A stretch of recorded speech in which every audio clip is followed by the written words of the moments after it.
Welcoming Andreas onto the stage. This is such a, I want to see more energy before. Yeah? All right, cool. Thank you. Here you go.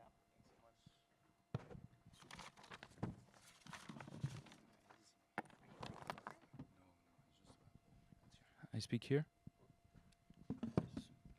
Merci. Oh, super. Okay. Hello, everyone. I'm going to follow up on the question that was just asked, actually. So, how many of you use the Decentralized app today? Exactly. And how about the non-financial Decentralized app? Yeah, exactly. Okay, so as you can see, I'm shilling my stuff already. Can you hear me? Yeah, okay, better like that.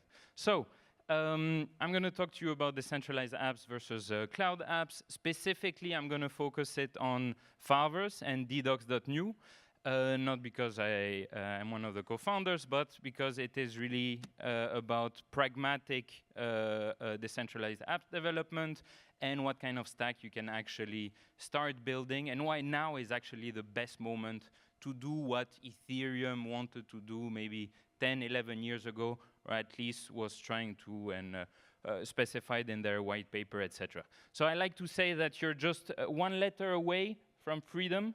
You can go to Google Docs by writing docs.new. Here I put an asterisk not to be dirty, but because it's we censor Google like they censor us. And if you write ddocs.new, you have a very similar experience, but it is self-sovereign AF.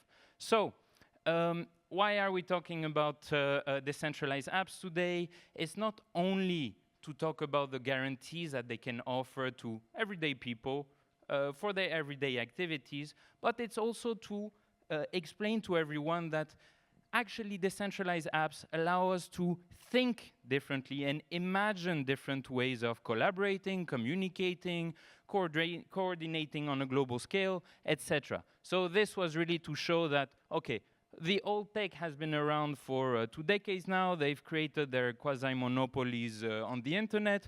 Time to imagine something new. For the social scientists in the room, imagine just new affordances that are created via decentralized stack.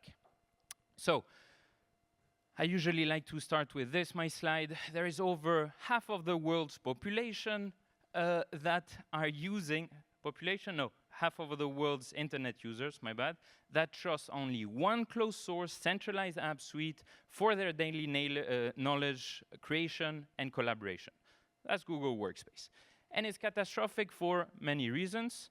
First of all, our trust in Google Workspace, in those apps, is almost dogmatic. I would much rather believe in some priests securing my servers than in Google, in trusting Google to secure my data, not censor me, not take some arbitrary decision to kick me out of their platform because I uploaded the picture of my nephew, who's 2 years old, probably naked most of the time, but they categorized me as whatever, a threat, which happened a few weeks ago to a family father in the US.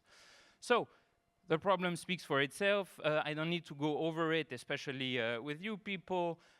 We have data leaks. I always try to do that before I give a talk. I go to Tor, I go to some RAID forums, and I try to find out, okay, how much do I need to really spend in order to get the personal data of over 10,000 people? Today, it's around $3.60. If anybody's interested, and it's because of them. It's because specifically of Cloud Empire, and their ability to just create walled gardens that leak most of the time, that have a bunch of employees with the ability to basically be dictators on their stack, etc. And, you know, rise of surveillance capitalism, blah, blah, blah. So, of course, it's not just bad, evil, centralized cloud apps out there. There are a lot of people and companies that are trying to do better, but that to do better happens mainly through a promise. I promise you we're going to be better than Google.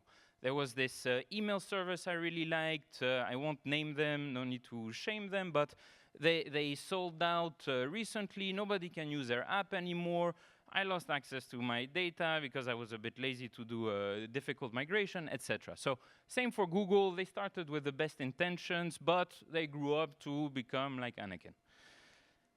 So this is, I wanted to get to my next part. Next part is a video. Is it possible to play the video? No, huh? No? Okay. Okay, forget the video. We're gonna go, we're gonna show you on Twitter.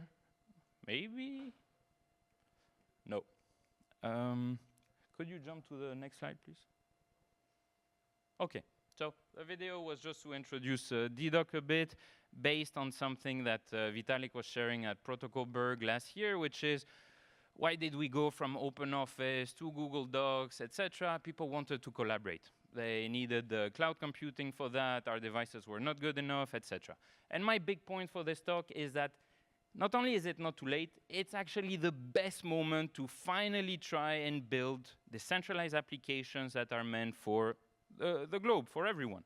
So in 2009, 2010, still roughly a third of all internet traffic was just peer-to-peer, mainly via BitTorrent. Today, over 55% of all data is on some cloud somewhere, and 96% of all apps are cloud-based. So my point in this slide is not only we had something recently that was different, but that in the short history of the internet, those cloud empires are teenagers, not even teenagers. So I know for every developer, it's become obvious that, okay, you set up your Versal, your S3, whatever, but it's not that necessary anymore, and my big point is to try to prove it. So why not? We have hardness. It's something, it's a quote by Josh Stark. I quite like it. We can give Ethereum code and receive a very strong guarantee that it will run it anytime we call it. We can give Ethereum data and know with certainty it will still be available in the future, unaltered and uncorrupted. And finally, hardness lets us control the future in the small ways necessary to enable large-scale coordination. So perfect. We have those community computers we call blockchains. And with those blockchains, we can smash the incumbents that have forced us all into the most ridiculous compromise on our own freedoms on the internet. So what does it look like? We like to call it at Fileverse technical counterpositioning. It looks a bit like that. So we did have that era of peer-to-peer networks, but it was not enough. There were a few things that were missing, and this is where blockchains become quite relevant. In combination, you can do quite a lot of stuff. How many minutes? Okay. So I won't go over everything. If anybody is interested in what's the actual stack for a decentralized app, come talk to me or check my previous talks. I give a proper breakdown, but just to take DDocs as an example. So we use community computers for smart contracts. So people, when they create an account on DDocs, which you don't need to do, it can be without account, you create a smart contract on chain. It's a multi-sig, it's your account. You can have your own, you can bring your own, no lock-in with us. That smart contract also puts content hashes in a registry and the granular permissions around those content hashes, meaning I go on my doc, I write something, it gets uploaded to a peer-to-peer network called IPFS or Arweave, and then I get a hash of that content that is put on chain for me to always have a place where I can retrieve that information, where people can interact with me through that information. It's all end-to-end encrypted, don't worry. And the community computers also allows me to create a little stack where I interact with other smart contracts openly and without actually demanding the permission of anyone. So just a quick TLDR of how it works. More importantly, so we have that stack. What's missing for dApps to rule the world? I think it mostly comes down to UX, at least for a lot of the projects I saw out there. And Very important. I don't think it's just difficult to create a good UX with this decentralized apps. I think decentralized apps actually give us UX advantages over centralized apps. And I want to show you how. This is what people think usually when you talk about peer-to-peer collaboration. You know, no idea what it is. It seems complicated. Do I need to sit here and the other right there and we need to collaborate? No. So it can look something like that. This is ddocs.new. This is what the UI looks like today. Why am I talking about UX advantages of a DApp? So let me list a few. Over there, top right, you can bring your own account, or you can use the editor without having any account. Why is it powerful? We can't censor you. We can't kick you out of your access to your data or your own identity, which Google does constantly, and good luck dealing with customer service. You can use the editor offline or online, despite it being a web app. On Google, it's a $1 trillion company. You need to install an extension, make sure it's running in order to use it in the plane, whatever. Something we're testing out at the moment, it's not yet live, but for those of you who travel all the time, you'll be able to create a local network on an airplane and collaborate with people around you. And those are advantages that cloud apps are not optimized for at all. Some other stuff, but I'll let you explore on your own, like dark mode, which is quite cool. So that was the technical counterpositioning. Now the social technical counterpositioning, and I'll stop here. This is quite important. It's not just a technical effort that I'm trying to tell people we need to make in order to make dApps globally adopted. It needs to be social as well. And you're very lucky as a dApp developer because you're supported by communities that really believe in this and create the perfect condition for you to take crypto like it is today to crypto like it should be.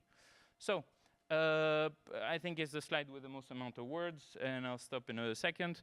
What does it mean? It means rival the UX of dominant apps, support privacy, local first, decentralized movements. There are more and more, really, especially in Europe.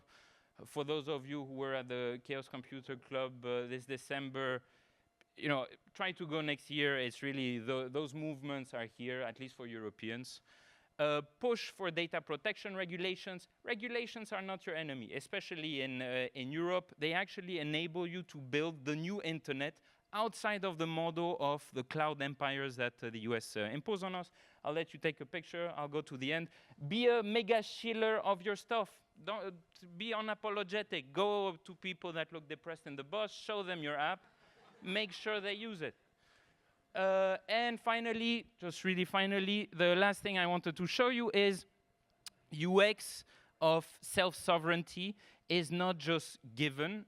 Even if we think we have a really good UX on the app, we wanted to build this as well. It's live. It's called walkaway.fileverse.io. And it allows you, even if Fileverse, even we turn against you, we turn evil, we try to sabotage you, you'll be able to have other independent UI you can download from IPFS, and from there, you can use your backup keys for your content, download all your data, decrypt it, never interact with us in your life, and that's it, you're self-sovereign. Voila, please use subversive apps, take a picture, those are all the other apps around in crypto. It's a spectrum. Some are less decentralized than others, but it's important to try them out. Please do so. And I finish here. Thank you. If you want to try a new app that we're going to be releasing in a few days, I have a few floppy disks that give you access to them. It's old technology, but, thank you.